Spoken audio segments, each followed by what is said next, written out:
Join us this Saturday night for Friendo Fest 24, our very first 24-hour live stream at twitch.tv/Steve and Larson. We'll be doing live watch-alongs, playing video games with friendos, and having some special guests planned to drop by. Go follow and hang out, yeah?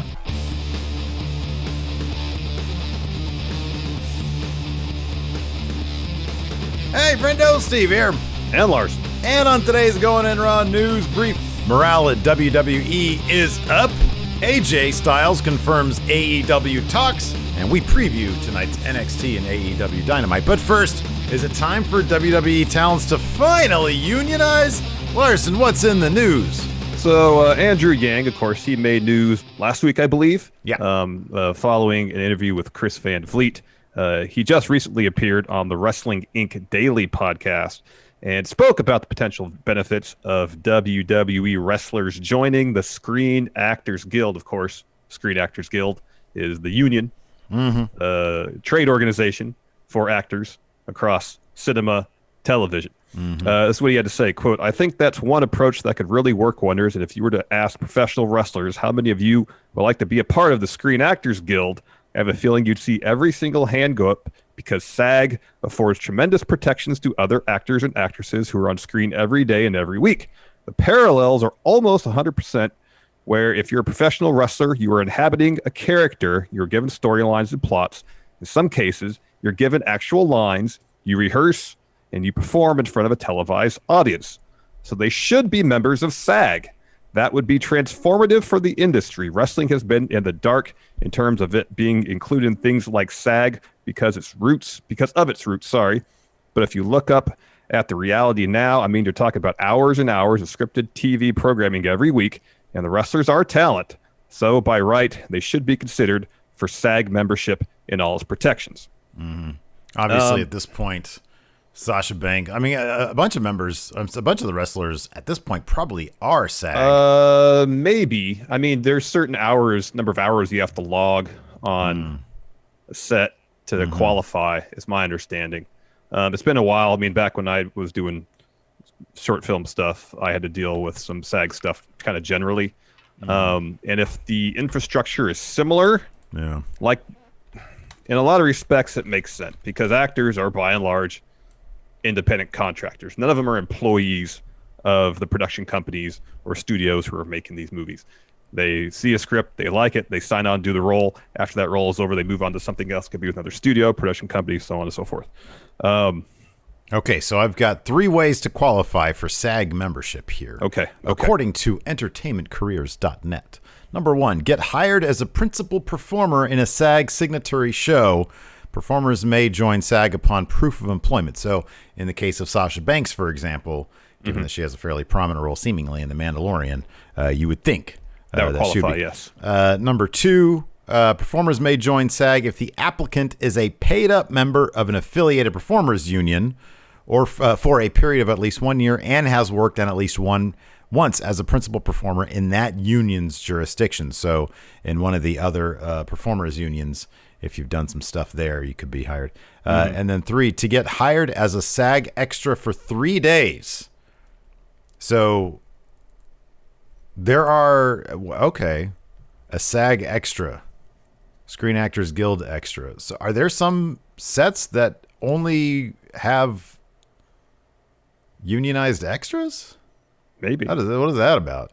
I don't know. Maybe that's changed because, back when you and Hilton were doing extra work, you certainly didn't get a Screen Actors Guild card. Au contraire. Oh, news to me. I am the president of the union. No, I do remember doing some extra work with Hilton on Clock Stoppers. When everybody there, like me and Hilton didn't give a shit, but like all the other extras, they were all commiserating because Jonathan Frakes, Commander Riker himself, the director of said movie, got on the bullhorn and started directing the extras. And according to some of the people there that I was near, they were like, wait a second, we're only supposed to be directed by the first AD, by the first assistant director, not the director himself.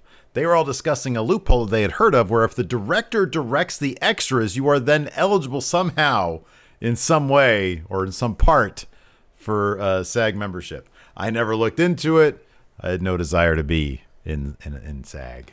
Yeah. Back when I was doing shorts, there was a protocol in place where, you're like me.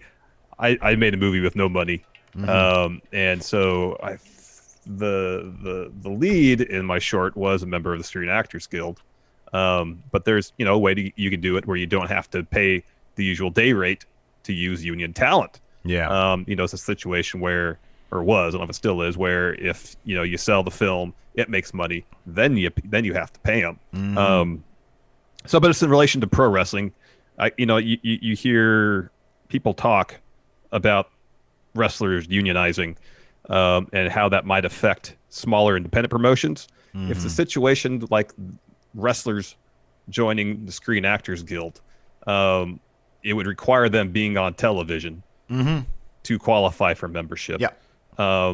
If a smaller independent promotion wants to bring in someone who's, say, on AEW, well, assuming that the same kind of infrastructure is in place, a la short films, small independent movies, if that were applied to independent promotions, they could get a waiver from the Screen Actors Guild in terms of having to pay whatever the usual day rate is and be able to negotiate with that talent on a one-on-one basis, maybe, I would assume.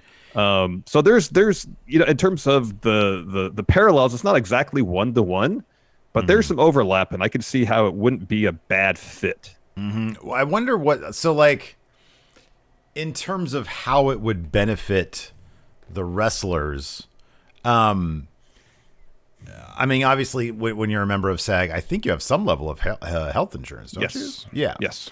Now, this wouldn't... I don't know what kind of... Now, number one, I don't know to what level WWE would have to sign on, because I would think that they would then be required to be like a SAG...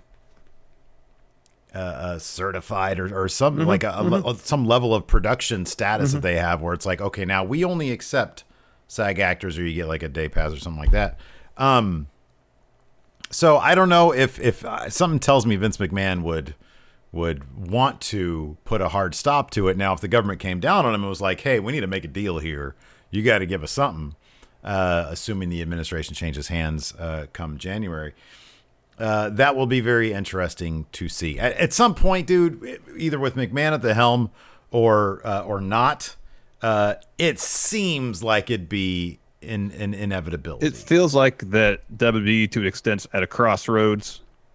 Either something like this has to happen, where they're independent contractors, but you allow them to unionize to some degree, or you hire them as employees. And who's to say just because you hire them, they don't then unionize from that point on? That's entirely possible, and they're right. But at this point, it seems like WWE is going to be pressed to make a decision to go one way or the other. Yeah, because there would be the SAG also affords their actors leverage in terms of what is permissible on sets, how long they can work, et cetera, and that would force WWE's hand to... I mean, I don't know about like the specific complaints that wrestlers have right now. What seem to be, because the schedule has lightened up in light of COVID, and that doesn't seem to be going away in terms of the schedule. It seems like they're going to be getting rid of live shows. The schedule issue doesn't seem to be as big an issue these days. Mainly these days, it has more to do with, how am I being used, creatively speaking. I mean, when COVID started, there was the big kerfuffle about, your testing procedures aren't great. So, I mean, you're not going to have any leverage when it comes to creative stuff. No. But, this WWE's, you're right. They're going to have to make a decision at some point. Yes. Speaking of making a decision, it seems like WWE's decision to move production to the Amway Center for Thunderdome is doing them some good. Steve, why don't you take care of this one? Yeah, so Louis Dangour of Wrestle Talk is reporting that the backstage atmosphere, this is a quote, the backstage atmosphere at Raw and SmackDown shows has been much better over the last month or so. Sources within the company have attributed the more positive atmosphere to the move to the Amway Center, with many feeling a lot happier and more positive following the move out of the Performance Center. He continues, some members of the SmackDown roster have also attributed the positive attitude to the return of Roman Reigns, with the Universal Champion being seen as a clear locker room leader amongst his peers and higher ups. Of course, we had heard that before, that Roman is highly respected backstage. Yeah, when you take into account the smaller, dingier, if what's on camera is to be believed, the smaller, dingier, probably sweatier Performance Center, and a couple of the bigger names were gone. Kevin Owens is gone for a spell. Sami Zayn obviously just came back after months and months, and obviously yes, Roman Reigns as well. It's like a lot of these performers might feel, man, A, we've been ditched. B, we're tasked with leading the charge here at the Performance Center. Ratings are dipping, which, by the way, on the Raw ratings were pretty terrible this past week. They were. It's not surprising that things are looking a little bit brighter, even though Thunderdome. Yeah. It's a bit foreboding. It kind of is, isn't it? I like Thunderdome, man. I think Thunderdome's great. Anyway. Yeah, but they got to lose the lightning and stuff, because every time I see it, I'm thinking, oh, Undertaker's here. Oh, wait, no, it's just Thunderdome. Yeah, it's just Thunderdome, man. So every time I see it, I'm going to think, oh, it's Undertaker. Not I'm not here, Larson. But it's something to talk about. It's going to pop ratings and hopefully improve the performance of our show. Speaking of someone who could improve the performance of most wrestling shows, AJ Styles. So during an appearance last week on Gallows and Anderson's Talk and Shop Patreon podcast, Matt and Nick Jackson, the Young Bucks, insinuated that AJ Styles was maybe at the least negotiating with AEW, if not maybe on the verge of jumping ship from WWE to AEW. But during a recent Twitch stream, the phenomenal one himself, AJ Styles, Uncle Alan Jones, commented on what the Jacksons had to say, stating, and the transcripts are from Fightful, quote, "This is a business. Things have been talked about. It's one of those things. You talk to your friends. The Bucks are my friends. We didn't talk about money, but there was a conversation because my contract was coming up. It is what it is. It's business. So there is some truth to that." Well, there you go. So, AJ shooting straight on his Twitch streams. I'm telling you, man, you get the straight shoot from AJ there. What's going on in AEW tonight, dude? Well, we got the Wednesday Night Wars are back, both NXT and AEW. I got NXT on the list here first, so I'll read that first. North American title match tonight. Timothy Thatcher, Thatch Can, taking on Damian Priest. Oh, also, hold on. Sorry, I had to adjust my chair. Breezango's defending those tag team titles against Imperium. Mm-hmm. Io Shirai versus Shotzi Blackheart in a non-title bout.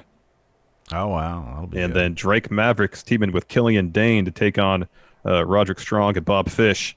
Let's see if Drake and Killian can coexist. Also, apparently William Regal's got two major announcements happening tonight. Maybe one of them relates to TakeOver. That was officially confirmed for October 4th. That was already confirmed, yeah. So he'll probably just show up and announce it for the people who just watch on TV. Maybe. Don't pay attention to internet. I wonder what the other...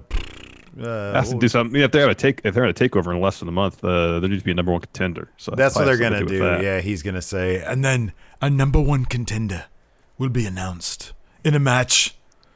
It's going to be a Chamber of Horrors match. On AEW, Santana Ortiz are taking on the Best Friends in a parking lot to get to fight for the honor of Sue. Something like that. Yeah, Thunder Rosa versus Evil East. That should be good. Yeah, that for the really NWA good. Women's Championship, too. Yeah, that should be awesome. FTR is fighting Jurassic Express, but it's not a title match. No. They're just like, if you beat us, then maybe you'll get a shot. Maybe. Jericho and Hager, the new tag team, are going to be fighting Private Party. Mm-hmm. Hangman Page will be taking on Frankie Kazarian. Mox and Lance Archer are going to be doing a... Something. They're going to hype their match in a month, yeah. Face to face. Something. MJF is going to have a match. Also, more Miro. Yeah, he's going to speak more. Yeah. He's going to say more things. I'm sure Kip and Penelope Ford will be there, too. Yeah, probably. Anyways, I like Miro. He's great. Me, too. Miro is great. Have you seen that new shirt of his? The Best Man shirt? It looks it's good. Like a Marvel shirt. That's good. rad. That's great. It's good. Man. Anyways, thanks for watching, everybody. We appreciate it. Till next time, we'll talk to you later. Goodbye. Be a part of the best pro wrestling podcast today at patreon.com/Steve and Larson. Enjoy tons of bonus videos, including patron-only live shows, gameplay, and vintage 10 for the wins, access to podcast question threads, the Friendo Care Package, and so much more. Support Going In Raw today at patreon.com/Steve and Larson.